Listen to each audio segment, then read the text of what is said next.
dengan lafaz Bismillahirrahmanirrahim. Assalamualaikum dan salam sejahtera. Saya Siti Nursayidah binti Muhammad Saifuzam dari SMK Seri Bumban akan membuat perkongsian hipnosis novel yang bertajuk Miss Genius Matematik.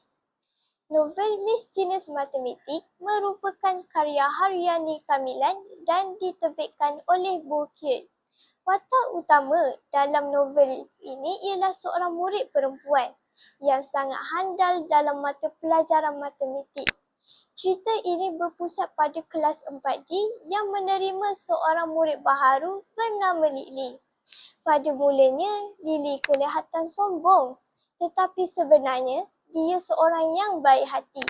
Lily juga mempunyai bakat yang luar biasa dalam mata pelajaran matematik. Dia mampu memberikan jawapan hanya dengan melihat nombor.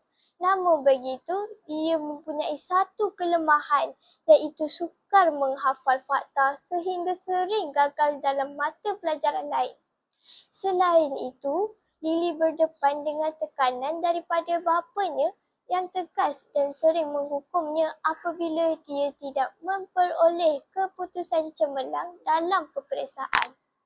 Disebabkan takut gagal dalam peperiksaan pertengahan tahun, Lily merancang untuk menggodam komputer sekolah bagi mendapatkan soalan peperiksaan yang bocor.